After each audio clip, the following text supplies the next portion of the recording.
What's up, everybody? Jed Johnson here from DieselCrew.com. Of course, you know they call me Napalm.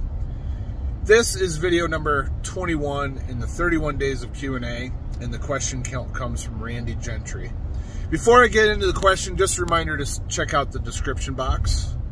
There's a link to join thegripauthority.com, my grip instructional website, for $1 for the first 30 days. Also, there's a link there for my coaching program. If you're interested in coaching, I can set you up with a program. The way it works is we'll get started with a phone call. I'll have you sign some forms, go over some stuff with your training history.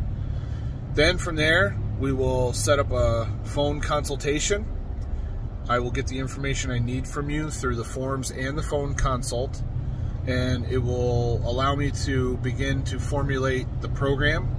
I will set up the program for you, send it to you. You'll complete it, fill out the information, and send it back at the end of the training week, and then you'll get an update every single week. On top of that, you'll also get a phone call every 2 weeks that you are a part of the program. So check out thegripauthority.com, my coaching instructional site, in the description box below, as well as my coaching program, and these two things are going to help you out tremendously. Next, appreciate everybody giving the videos thumbs up. Appreciate all the comments, and we're not done yet. So if you have good questions, then put them in the comment section, and maybe you'll get your question answered. Randy Gentry's question had to do with what is something I would like to change about grip contests.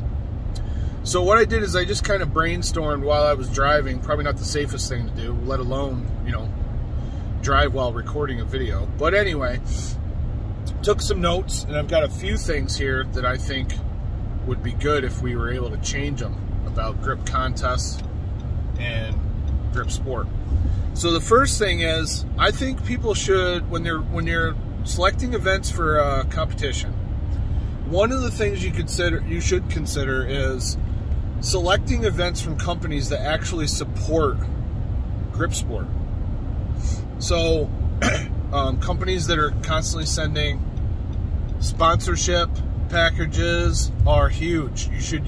We should be looking at those companies as allies, and we should support them back by using the equipment that they provide.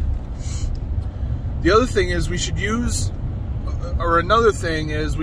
equipment that actually works and works right and is consistent on a long time period. Specifically, I don't understand why anybody uses the Rolling Thunder in a contest anymore. That handle sucks. It doesn't roll. Like, as soon as there's a little bit of chalk in it, it can come to almost an absolute standstill.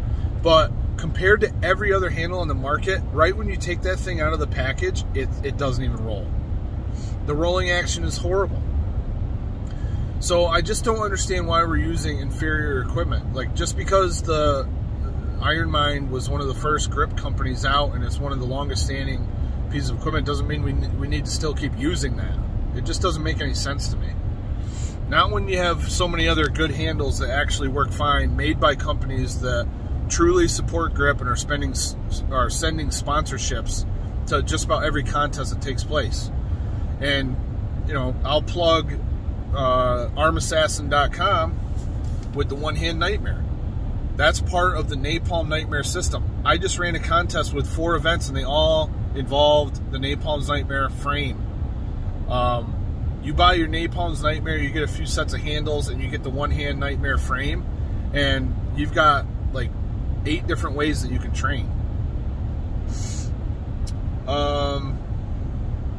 Another thing that needs to change is people need to stop belly aching about membership fees.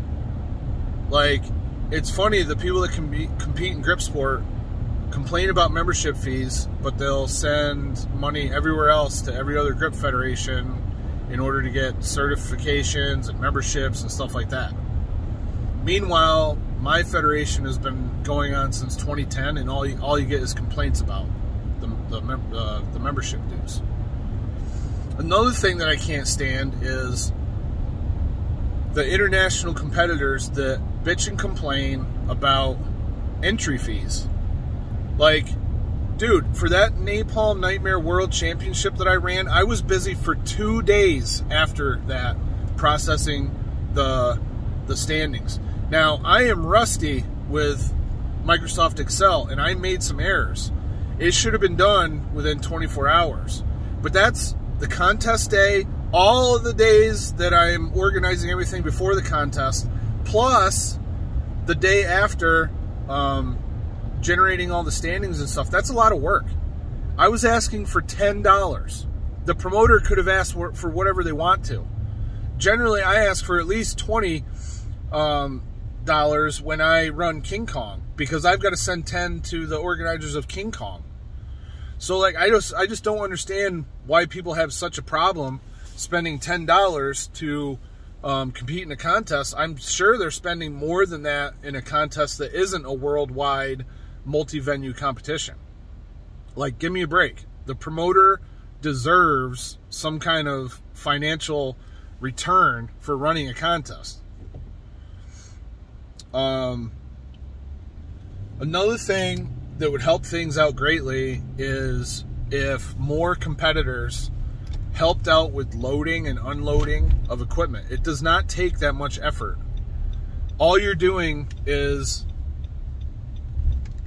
disconnecting a carabiner, taking the handle off, throwing like a 5-pound weight on, or maybe taking one off first and then throwing a 5-pound weight. You know, it's not a lot of effort. You're not going to tire your hands out.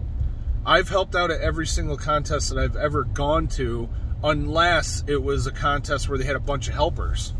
And, you know, at Nationals this year, I had helpers, so I didn't need competitors to help at all.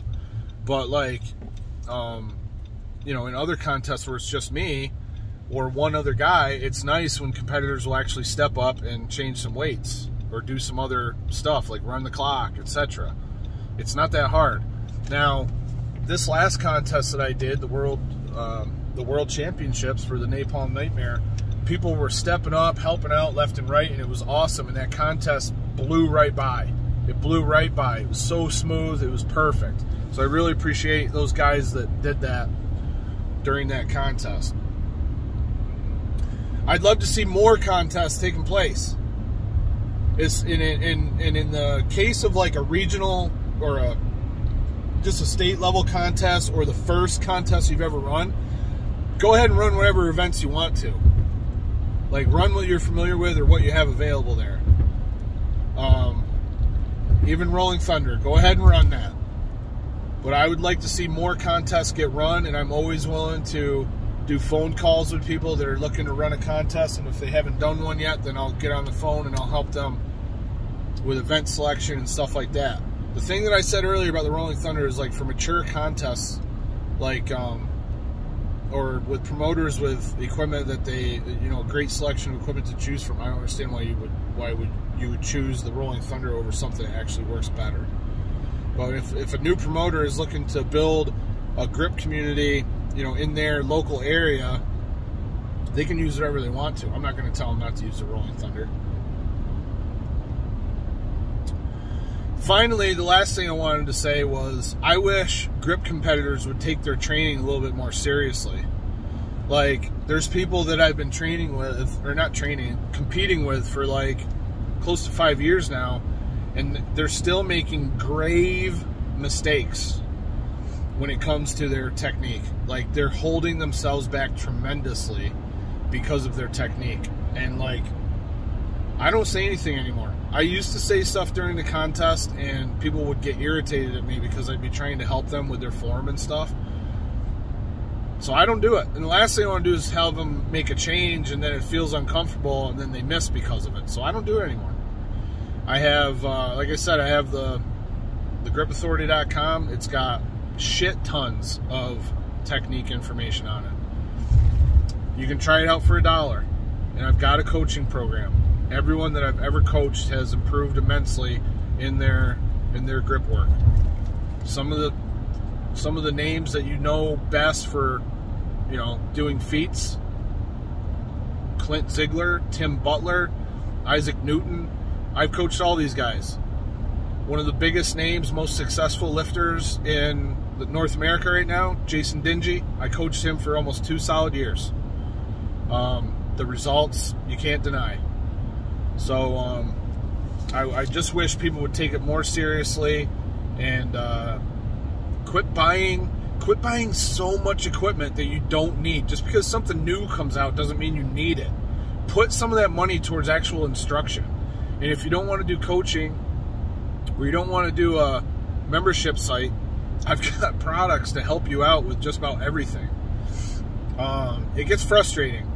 It really gets frustrating when I have all these resources and people just want to talk for free about stuff. That's what I'm doing in these videos. I'm giving free information. But what do I always say? I'm not going to cover how to train stuff. I'm not going to cover programming. I'm not going to cover stuff like that in a free video. I already charge people for it. It's not fair to the people who are willing to invest in something that I give out free information that they would otherwise have already paid for. Just pay for it. Not all of my stuff is expensive. Most of my products are like $20 or less. Like, I got a Silver Bullet video that's only $9.99. And people rave about the information in these videos. Guys, there's so much better information at thegripauthority.com. I can't even put it into words. I walk you exactly how to get the most out of pieces of equipment and increase your lifts by 10, 15, 20 pounds just by making technique modifications. People have jumped up entire numbers on a gripper just by the technique information I share on grippers. You should consider it. Check out the description box below. If you like this video, give it one of these. If you agree with the changes that I suggested that we make, give it one of those. Be sure to subscribe. Leave a comment below. Maybe you totally disagree with what I'm saying and you want to tell me how big of a butthead I am. Feel free. Leave it in the comments section. All the best in your training, everybody. Take care.